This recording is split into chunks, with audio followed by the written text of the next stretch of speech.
জামায়াত এনসিপির পর বিএনপি সহ ৬ দলের সঙ্গে সংলাপে ইসি, লটারিতে প্রশাসনে বদলি চান পরোয়ার। কমিশনের নিজস্ব কর্মকর্তাকে রিটার্নিং অফিসার করার দাবি মঈন খানের। ফেব্রুয়ারির নির্বাচন উৎসবমুখর করতে সেনাবাহিনীর সহযোগিতা চান প্রধান উপদেষ্টা ডক্টর ইউনূস। জুলাই অভ্যুত্থানে সশস্ত্র বাহিনীর ভূমিকার প্রশংসা। ওসি সায়েদের নির্দেশে আশুলিয়ায় ৬ জনকে গুলি করেন বিশ্বজিৎ সহ কয়েকজন পুলিশ। হত্যার পর পেট্রোল ঢেলে পুড়িয়ে দেওয়া হয় লাশ। ট্রাইব্যুনালে রাজসাক্ষী আফজালুলের জবানবন্দি। গাজীপুরের কয়েল কারখানায় ভয়াবহ আগুন, নিয়ন্ত্রণে কাজ করছে ফায়ার সার্ভিসের ৯ ইউনিট।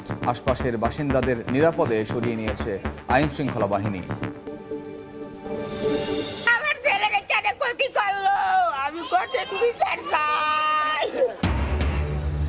ইতালি যাওয়ার সময় মাফিয়ার গুলিতে ৩ বাংলাদেশি নিহত। হত্যার পর সমুদ্রে ফেলে দেওয়া হয় লাশ। মাদারীপুরে মাতম, জড়িত দালালের বিচার দাবি।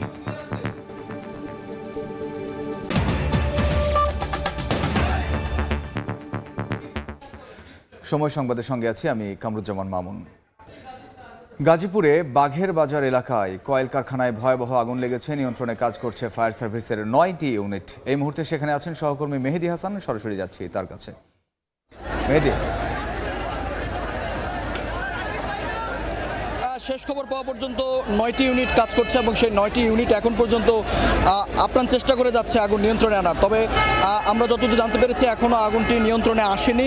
তার কারণ হচ্ছে ভেতরে কিন্তু ব্যাপক পরিমাণে কেমিক্যালের উপস্থিতি পাওয়া গিয়েছে এবং এক প্রকার সাধারণ মানুষ ক্ষুব্ধ হয়েছেন। তারা যেটি বলছেন যে দিনের আলোয় প্রকাশ্যে টঙ্গীতে ভয়াবহ একটি দুর্ঘটনা ঘটেছে কেমিক্যালের, তারপরও কিন্তু এখানে কেমিক্যালের নিয়মকানুন না মেনে কিন্তু কেমিক্যালের ব্যবহার হচ্ছিল। তার পাশাপাশি কয়েলের উৎপাদন করা হয় এখানে, এবং ফিনিক্স কারখানা অর্থাৎ ফিনিক্সের কয়েল কারখানা বলা হয়ে থাকে সেটি।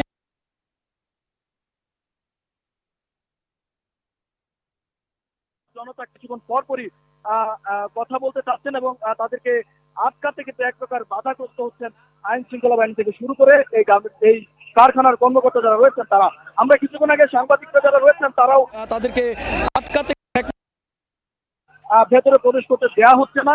কারখানা কর্তৃপক্ষ অর্থাৎ এখানে আলাদা করে লোক নিয়োগ করে কিন্তু তারা এখানে চেষ্টা করছেন যেন কোনো লোক অর্থাৎ কোনো সংবাদকর্মী থেকে শুরু করে কেউ যেন ভিতরে প্রবেশ করতে না পারে সেই বিষয়টি তারা নিশ্চিত করছেন। কেননা ভেতরে যে কেমিক্যালের উপস্থিতি আমরা জানতে পেরেছি যে নিয়ম বহির্ভূত ভাবে দাহ্য পদার্থ এখানে মজুত করা হয়েছিল প্রবেশ করতে বছর ধরে এখানে এটি চলতে থাকলেও দফায় দফায় এলাকাবাসী সেটি জানিয়েছে। অর্থাৎ এলাকাবাসী বারবার সতর্ক করেছে। তারা তাদের নিরাপত্তা নিশ্চিতের জন্য কারখানা কর্তৃপক্ষের সাথে বারবার কথা বলেছে।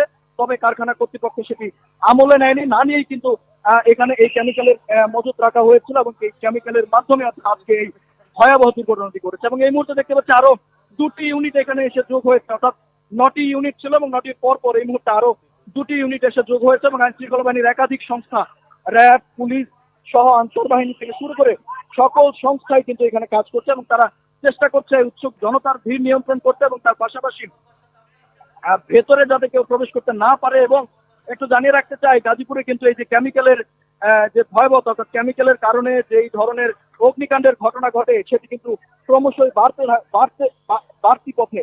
আমরা একটু জানিয়ে রাখতে চাই যে টঙ্গীতে কয়েকদিন আগেও আমরা দেখেছি যে এই কেমিক্যাল কারখানার মাধ্যমে কিন্তু এখানে একটি দুর্ঘটনা ঘটেছে এবং তার পরপরই বিভিন্ন গণমাধ্যমে সংবাদের শিরোনাম হয়েছে যে এই কেমিক্যাল গোডাউনের অর্থাৎ নিয়ম বহির্ভূতভাবে যে কেমিক্যাল কারখানাগুলো রয়েছে সেগুলো যেন নিয়ম দুর্ঘটনা ঘটেছে এবং তার পরপরই বিভিন্ন গণমাধ্যমে সংবাদের শিরোনাম হয়েছে যে এই কেমিক্যাল গোডাউনের অর্থাৎ নিয়ম বহির্ভূতভাবে যে কেমিক্যাল কারখানাগুলো রয়েছে সেগুলো যেন নিয়ম শৃঙ্খলার মধ্যে চলে আসে। এবং সেই ঘটনায় টঙ্গীর যে ঘটনা সেটিতে কিন্তু 4 জন মৃত্যুর ঘটনাও ঘটেছে এবং ফায়ার সার্ভিস কর্মীরাও কিন্তু মারা গিয়েছেন।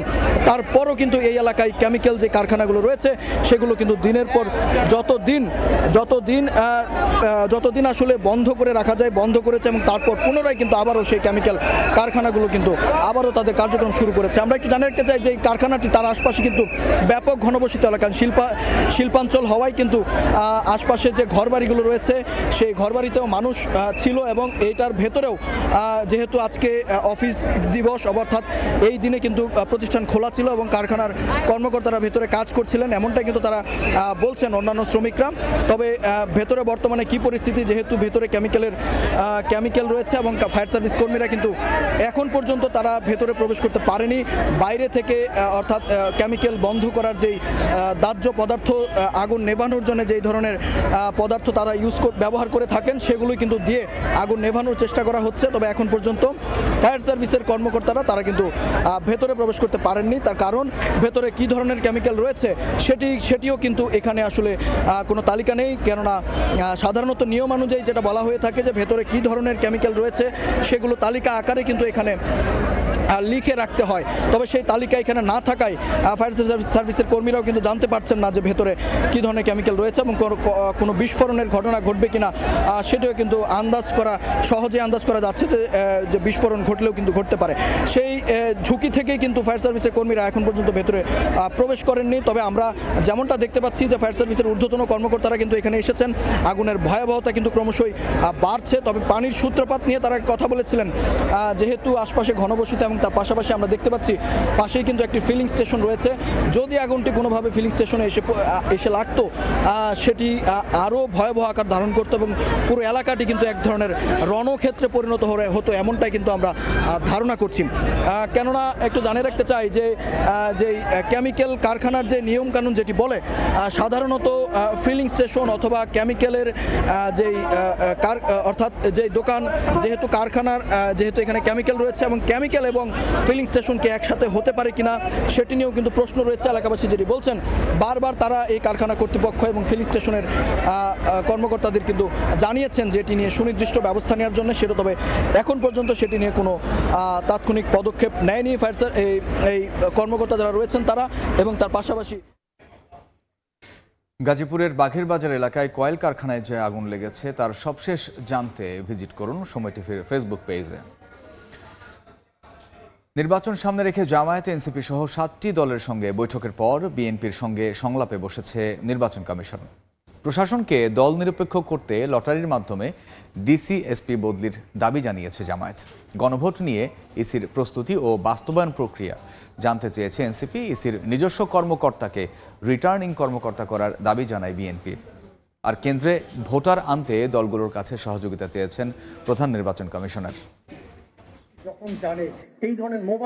জাতীয় নির্বাচনের প্রস্তুতি নিয়ে আলোচনার জন্য রাজনৈতিক দলগুলোর সঙ্গে সংলাপ করছে নির্বাচন কমিশন। বুধবার প্রথম পর্বে অংশ নেন জামায়াত, এনসিপি সহ 7টি দলের নেতারা।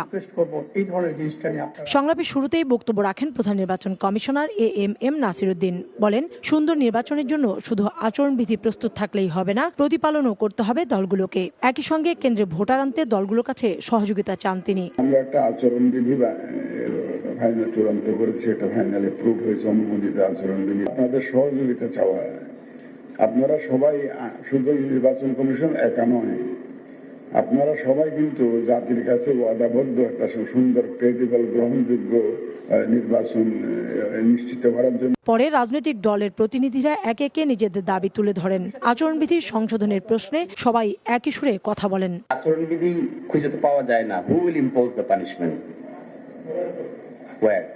আপনার এই আচরণবিধিতে নাই কোথাও। জবাবদিহিমূলক একটা ক্ষমতার ভারসাম্যপূর্ণ সংগ্রহ ব্যবস্থা, সেখানে প্রতিষ্ঠান খুব গুরুত্বপূর্ণ। এ সময় নির্বাচন সামনে রেখে প্রশাসনকে দল নিরপেক্ষ করতে লটারির মাধ্যমে ডিসিএসপি বদলির দাবি জানান নেতারা। এছাড়া গণভোট নিয়ে ইসির প্রস্তুতি ও বাস্তবায়ন প্রক্রিয়াও জানতে চায় দলগুলো। ইলেকশন কমিশনের সময় দেখেছি যে তফসিল ঘোষণার পরই একদিনে, এক রাতে সব ডিসি, এসপি, পুলিশ সুপারদেরকে রদবদলের ঘটনা ঘটেছে, যাতে কিন্তু আস্থা রেখেছে, কমপ্লেন ছিল না। এইরকম একটা সিদ্ধান্ত না নিলে এখন যা হচ্ছে এটা কিন্তু একটা পরিকল্পিত একটা ইন্টেনশন, এটা কিন্তু করা হচ্ছে। ইলেকশনে বড় একটি বিষয় রয়েছে হলো গণভোট। গণভোট কি প্রক্রিয়া হবে, কিভাবে আপনারা এটা বাস্তবায়ন করবেন, এই সুনির্দিষ্ট নীতিমালা আমরা কবে পাবো, কবে আমরা প্রচারণা করতে পারবো, সেই বিষয়ে আপনারা আজকে আমাদের একটু জানাবেন। দুপুর 2টার পর বিএনপি, গণ অধিকার পরিষদ সহ আরও 5টি দলের সঙ্গে সংলাপে বসে নির্বাচন কমিশন। এ সময় নিয়মকানুন মেনে নির্বাচন করার প্রতিশ্রুতি সহ নির্বাচন কমিশনের নিজস্ব কর্মকর্তাকে রিটার্নিং কর্মকর্তা করার দাবি জানান বিএনপির স্থায়ী কমিটির সদস্য আব্দুল মঈন খান। দেশে প্রতিষ্ঠা করবো, গণতান্ত্রিক প্রক্রিয়া, সুষ্ঠু নিরপেক্ষ নির্বাচন করব। আবার আমি যদি গিয়ে সেই নির্বাচনের দিন আমি গায়ের জোর অ্যাপ্লাই করি অথবা আমি নিয়ম ভঙ্গ করে কিছু করি, তাহলে তো কথায় আর কাজে মিল থাকলো না। তো কাজে এইটা নিয়ে আমি কোনো দ্বিমতের কোনো অপকার দেখি না। 1 নম্বর আপনারা যেটা বলেছেন, প্রার্থী রাজনৈতিক দলের একটাই করণীয়, আমরা নিয়ম কানুন মেনে নির্বাচন করবো। আমি তো এখন সহজ কথা। দেশের বিদ্যমান পরিস্থিতিতে জাতীয় পার্টি সহ 14 দলীয় জোটকে সংলাপে আমন্ত্রণ জানানো নিয়ে সংশয়ে সাংবিধানিক প্রতিষ্ঠানটি। কাউসারা চৌধুরী কুমু, সময় সংবাদ, ঢাকা। এই মুহূর্তে আগারগাঁওয়ে নির্বাচন কমিশনে আছেন সহকর্মী কাউসারা চৌধুরী কুমু। সরাসরি যাচ্ছি তার কাছে। সকাল থেকে চলছে নির্বাচন কমিশনের রাজনৈতিক দলগুলোর সাথে সংলাপ। এখন দ্বিতীয় দফার সংলাপে অংশ নিয়েছে 5টি দল, যদিও 6টি দলকে আমন্ত্রণ জানিয়েছিল নির্বাচন কমিশন। এর মধ্যে বিজেপি সংলাপে অংশ নেয়নি। বিএনপি, গণ অধিকার পরিষদ সহ 5টি দল অংশ নিয়েছে। ইতিমধ্যে কথা বলেছেন বিএনপির স্থায়ী কমিটির সদস্য আব্দুল মঈন খান, কথা বলেছেন গণ অধিকার পরিষদের সাধারণ সম্পাদক। তাদের মূল যে চাহিদাটি নির্বাচন কমিশনের কাছে, কারণ আচরণবিধি প্রতিপালনে কিছু কঠোর নির্দেশনা সহ কিছু আইনে পরিবর্তন এনেছে আচরণ বিধিমালায় নিয়ে এসেছে নির্বাচন কমিশন। তবে এই ক্ষেত্রে বিএনপির পক্ষ থেকে বলা হচ্ছে যে আইন কানুন যতই বাড়ানো হোক না কেন, আইন না বাড়িয়ে বড়জোর রাজনৈতিক দলের নেতৃবৃন্দকে, মানে প্রার্থী এবং ভোটারদেরকে কাছে যাওয়া এবং তাদেরকে আশ্বস্ত করা যে ভোট যাতে সুষ্ঠুভাবে সম্পন্ন করা যেতে পারে, তাদের সৌহার্দ্যপূর্ণ আচরণে যাতে এই ভোটের পরিবেশ নিশ্চিত করা যেতে পারে, সেটি তাদের কাছে দ্বারস্থ হওয়া। কারণ বলছে যে আইন কানুন যত বাড়াবে সেক্ষেত্রে আরও সমস্যা বাড়তে থাকবে। একই সাথে তারা বলছে যে নির্বাচন কমিশনের যে নিজস্ব কর্মকর্তাদের, যে রিটার্নিং কর্মকর্তা এবং সহকারী রিটার্নিং কর্মকর্তা বানানোর জোর দাবি জানিয়েছে বিএনপি। বলছে অতীতে দেখেছে যে সরকারের যেহেতু অন্যান্য মাঠ প্রশাসন এবং আইন শৃঙ্খলা বাহিনী সরকারেরই পক্ষের লোক হয়, সেক্ষেত্রে নির্বাচন কমিশনের সেই ধরনের নির্দেশনা তারা প্রতিপালন করে না। যার কারণে তারা দাবি জানাচ্ছে যে নির্বাচন কমিশন একটা শক্তিশালী প্রতিষ্ঠান যদি তখনই সম্ভব হবে যখন নির্বাচনে তারা নিজস্ব কর্মকর্তা দিয়ে পুরো নির্বাচন পরিচালনা করার মতো সেই জায়গাটা তৈরি হবে। সেক্ষেত্রে তারা বলছে এবার যেহেতু নির্বাচনের প্রেক্ষাপট ভিন্ন, যার কারণে নির্বাচন কমিশনের নিজস্ব কর্মকর্তাদেরকে রিটার্নিং অফিসার এবং সহকারী রিটার্নিং অফিসার করার দাবি জানিয়েছেন। একই সাথে বিএনপির পক্ষ থেকে বলা হচ্ছে যে সুষ্ঠু ও সুন্দর নির্বাচনের জন্য বিএনপি সব ধরনের সহযোগিতা করবে নির্বাচন কমিশনকে। নির্বাচন কমিশনও যাতে সব দলের জন্য লেভেল প্লেইং নিশ্চিত করে, সেটি সকলের একই দাবি এবং এই দাবি নিয়েই আসলে এখনো সংলাপ চলছে। বের হলেই জানা যাবে যে কমিশনের পক্ষ থেকে কোনো বার্তা রয়েছে কিনা। আমরা তখন সরাসরি ছিলাম নির্বাচন কমিশনে। মানবতা বিরোধী অপরাধে শেখ হাসিনার ফাঁসির রায়ের গুরুত্ব কমিয়ে ভিন্ন খাতে নেয়ার চেষ্টা করছে একটি মহল। দুপুরে রাজধানীতে এক অনুষ্ঠানে মন্তব্য করেন বিএনপি মহাসচিব মির্জা ফখরুল ইসলাম আলমগীর। আরও বলেন, বিএনপি সংস্কারে প্রতিশ্রুতিবদ্ধ। কেউ দলটিকে ভিন্নভাবে উপস্থাপনের চেষ্টা করলে তা মেনে নেওয়া হবে না বলেও হুঁশিয়ার করেন মহাসচিব। জুলাই গণ অভ্যুত্থানে রাজনৈতিক দল হিসেবে অন্যতম অংশীদার বিএনপি ৩৬ দিনের আন্দোলনের মুহূর্তগুলোকে দলিল আকারে সংরক্ষণের পদক্ষেপ নিয়েছে দলটি। ২৪-এর গণ অভ্যুত্থানে বিএনপি গ্রন্থের মোড়ক উন্মোচন অনুষ্ঠান হয় গুলশানের একটি হোটেলে। যোগ দেন দলের মহাসচিব, স্থায়ী কমিটির সদস্যসহ যুগপৎ আন্দোলনের সঙ্গী রাজনৈতিক দলের নেতারা। এ সময় অন্তর্বর্তী সরকারকে সোজা পথে হেঁটে বিচার ও সংস্কারের সঙ্গে সুষ্ঠু নির্বাচন আয়োজনের দাবি জানান বিপ্লবী ওয়ার্কার্স পার্টির সাধারণ সম্পাদক। বাংলাদেশে আগামী নির্বাচন অনুষ্ঠান ছাড়া বাংলাদেশকে কোনোভাবেই রক্ষা করা যাবে না। শক্তিশালী রাজনৈতিক সরকার ছাড়া বাংলাদেশের বিদ্যমান যে চ্যালেঞ্জ, অর্থনৈতিক, সামাজিক, সাংস্কৃতিক এবং বিচার এবং সংস্কারের যে ধারা, কোনোভাবেই তাকে এগিয়ে নেওয়া যাবে না। আলোচনায় বিএনপি স্থায়ী কমিটির সদস্যরা বলেন, আধিপত্যবাদ মেনে না নেয়া বাংলাদেশ ঐক্যবদ্ধ থেকে নির্বাচনের চ্যালেঞ্জও উতরে যাবে। আমরা কিন্তু এখনো কঠিন সময় দাঁড়িয়ে আছি। যে দাঁড়ানোটা হলো আমাদের মানুষের সত্যিকারের একটা দেশের সুশাসন প্রতিষ্ঠা করা, যা কিনা আমাদের আগামী নির্বাচনের মধ্য দিয়ে আমরা যেটা সম্ভব করতে পারি। এই বাংলার মানুষ কিন্তু পরাক্রমশালী মুঘল সম্রাটদের যে আধিপত্য, সে আধিপত্য কিন্তু বারবার অস্বীকার করেছে। আবু সাইদ যে গুলির মুখে বুক পেতে সাহসিকতার সঙ্গে বলেছিল, তুমি গুলি করো আমার বুকে, কিন্তু আমি আধিপত্য মেনে নেব না। বিএনপি মহাসচিব বলেন, মানবতা বিরোধী অপরাধের রায়ের গুরুত্ব কমিয়ে ভিন্ন খাতে নেয়ার চেষ্টা করছে একটি মহল। সংস্কার নিয়ে বিএনপিকে ভিন্ন চিত্রায়নের চেষ্টা মেনে নেওয়া হবে না বলেও জানান তিনি। একদিকে ফ্যাসিস্ট হাসিনার মানবতা বিরোধী অপরাধের জন্য রায় দেওয়া হচ্ছে, অন্যদিকে দেখি মব ভায়োলেন্স চলছে। আমি তো মনে করি যে ওই রায়ের যে গুরুত্ব সেটাকে কমিয়ে দেওয়ার জন্য একটা বিশেষ মহল ভিন্ন খাতে বিশ্বদৃষ্টিকে নেওয়ার জন্য এই কাজগুলো করে বন্ধুগণ। আগামী দিনে গণতন্ত্রকে শক্ত ভিত্তি দিতে সকলকে ঐক্যবদ্ধ থাকার আহ্বান জানান বিএনপি মহাসচিব। আমরা কিছুতেই সেটা। মুরসালিন হক জুনায়েদ, সময় সংবাদ, ঢাকা। জাতীয় নির্বাচন উৎসব মুখর করতে সেনাবাহিনীর সহযোগিতা চেয়েছেন প্রধান উপদেষ্টা ডক্টর মোহাম্মদ ইউনূস। সকালে ডিফেন্স সার্ভিস কমান্ড ও স্টাফ কলেজ কোর্সের গ্র্যাজুয়েশন সনদ বিতরণ অনুষ্ঠানে একথা বলেন তিনি। এ সময় জুলাই অভ্যুত্থানে সেনাবাহিনী সঠিক সিদ্ধান্ত নিয়েছিল বলে মন্তব্য করেন প্রধান উপদেষ্টা। অনুষ্ঠানে কোর্স সম্পন্নকারীদের হাতে সনদপত্র তুলে দেন doctor Yunus. Defence service command ও স্টাফ কলেজের কোর্স 2025 গ্রাজুয়েশন সনদ বিতরণ অনুষ্ঠান অংশ নেন বাংলাদেশ সহ 23টি দেশের সামরিক বাহিনীর তরুণ অফিসার। বুধবার দুপুরে মিরপুর সেনানিবাসের ডিফেন্স সার্ভিস কমান্ড ও স্টাফ কলেজ অডিটোরিয়ামে গ্রাজুয়েশন সিরোমনিতে যোগ দেন প্রধান উপদেষ্টা ডক্টর মোহাম্মদ ইউনূস। কোর্স সম্পন্ন করা অফিসারদের হাতে তুলে দেন সনদ।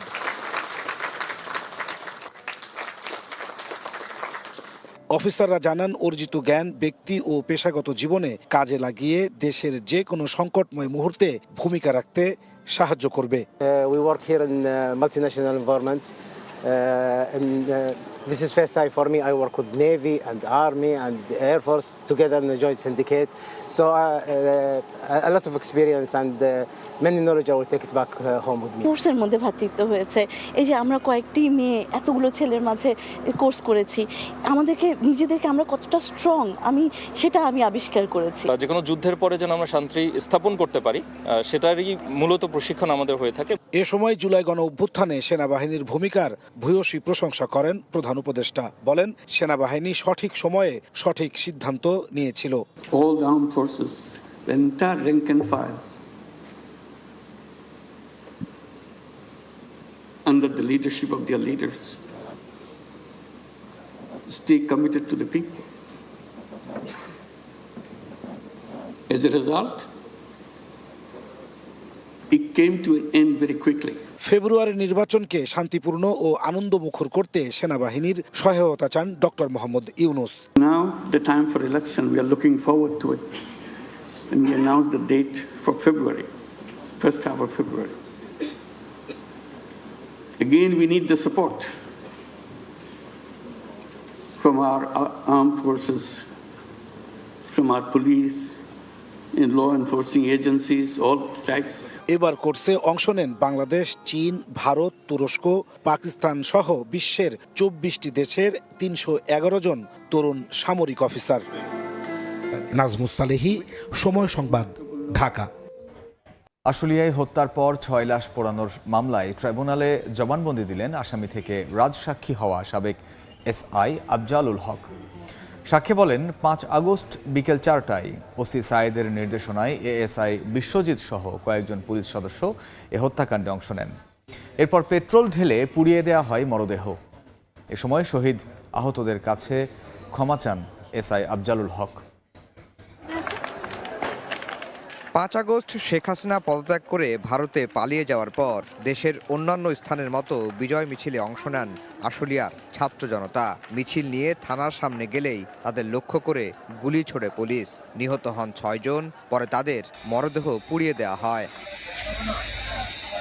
বুধবার এই মামলায় গ্রেফতার আসামি পুলিশের সাব ইন্সপেক্টর আফজালুল হক ওই দিনের ঘটনার আদ্যপান্ত তুলে ধরে জবানবন্দি দেন ট্রাইব্যুনালে। বলেন, 5 আগস্ট বিকেল 4টায় তৎকালীন ওসি সায়েদের নির্দেশনায় এএসআই বিশ্বজিৎ সহ কয়েকজন পুলিশ সদস্য এই হত্যাকাণ্ডে অংশ নেন। যখন শেখ হাসিনা পালিয়ে যান, এই খবরটা পাওয়ার পরে ওসি সাহেব বাইরে ডিউটিতে ছিলেন, সায়েদ বা জায়েদ ভেতরে আসেন। ভেতরে এসে উনি ওনার ফোর্স এবং অফিসার এবং বাইরে থেকে যে ফোর্স আসছে তাদেরকে নিয়ে গেটের সামনে যান এবং ওই সময় ওনার নির্দেশে বিশ্বজিৎ, এএসআই এবং অন্য কয়েকজন যারা অন্য ইউনিট থেকে আসছে তারা গুলি করেছে। আসামি থেকে রাজসাক্ষী হওয়া আফজালুল হক আরও জানান, 15 আগস্ট তিনি জানতে পারেন পিকআপে তোলা মরদেহগুলো পেট্রোল ঢেলে পুড়িয়ে ফেলা হয়। শহীদদের আত্মত্যাগ স্মরণ করে ক্ষমা চেয়ে বিবেকের তাড়নায় এই জবানবন্দি দিয়েছেন বলেও ট্রাইব্যুনালে জানান তিনি। তাদের মধ্যে যে পরামর্শটা উনি দেখেছেন, পরামর্শ দেখে উনি মনে করেছেন যে ভিন্ন কোনো পরামর্শ হচ্ছে এবং তার উপস্থিতি দেখে তাদের আলোচনা বন্ধ হয়ে যায় এবং তিনি একটু অসুস্থতা ফিল করেন এই মানুষ হত্যার ঘটনায়, তখন তিনি ভেতরে চলে যান। আশুলিয়ার লাশ পোড়ানোর এই মামলায় আসামি সাবেক এমপি সাইফুল ইসলাম সহ 16 জন, যাদের মধ্যে গ্রেফতার আছেন 8 জন আর এখন পর্যন্ত সাক্ষ্য দিলেন 23 জন। এ মাসেই শেষ হতে পারে এই মামলার সাক্ষ্য গ্রহণ। আফজাল হোসেন, সময় সংবাদ, ঢাকা। সংবাদ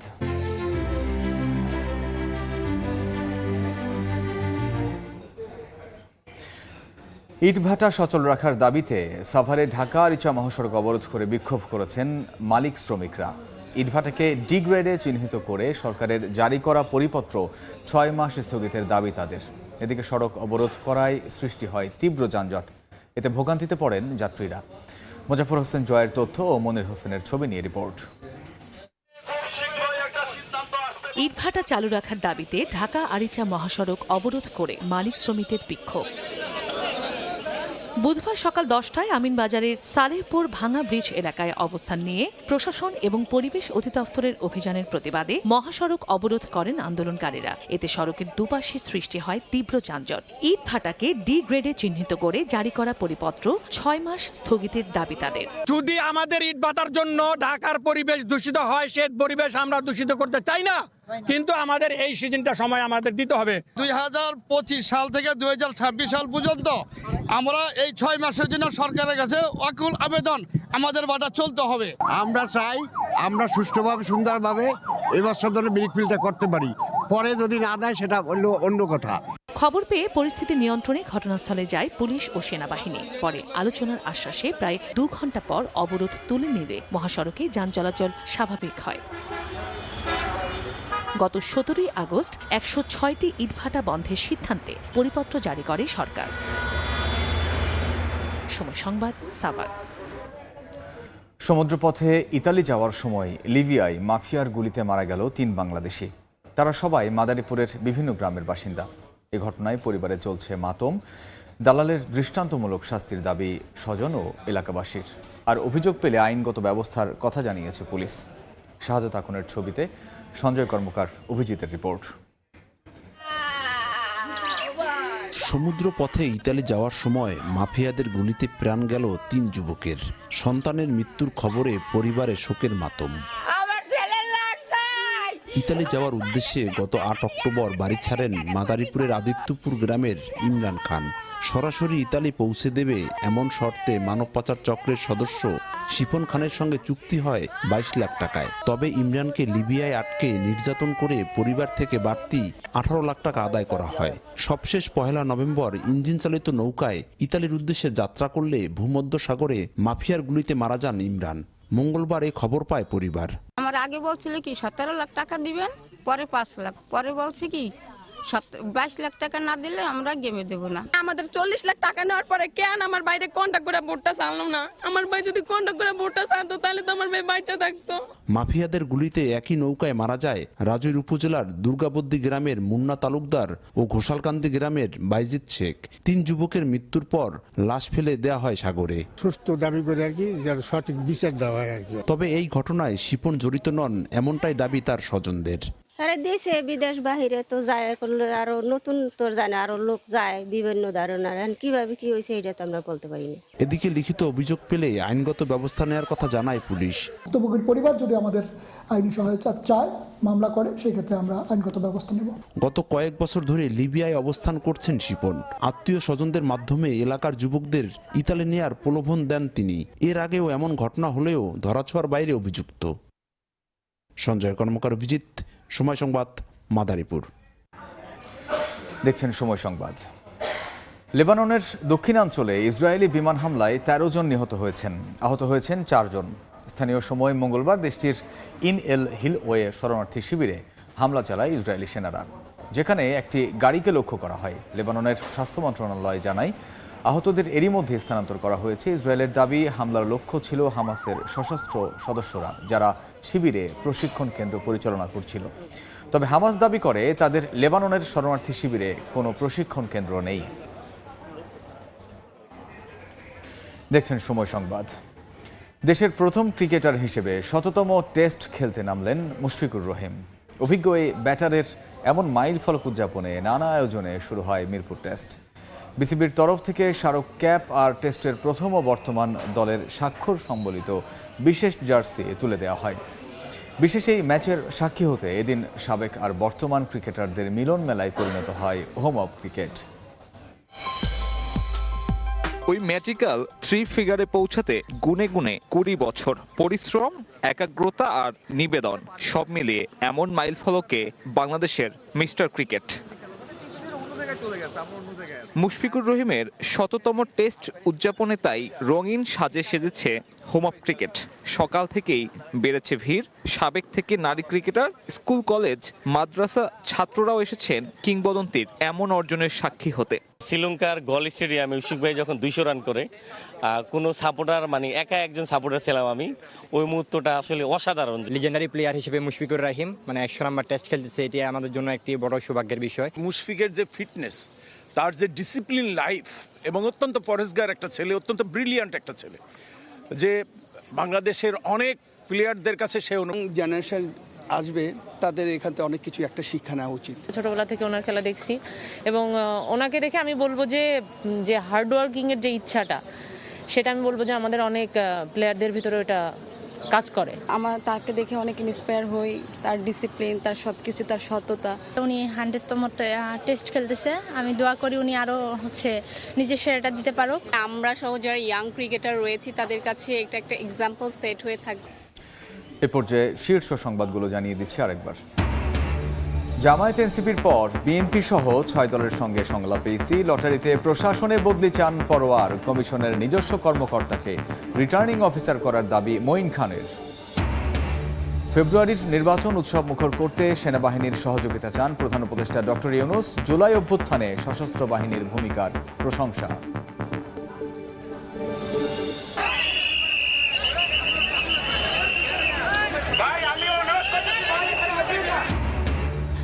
এবং প্রায় 2.5 ঘন্টা পর নিয়ন্ত্রণে গাজীপুরের কেমিক্যাল কারখানার আগুন। পুড়ে ছাই কোটি টাকার মালামাল। আশপাশের বাসিন্দাদের নিরাপদে সরিয়ে নিয়েছে আইনশৃঙ্খলা বাহিনী।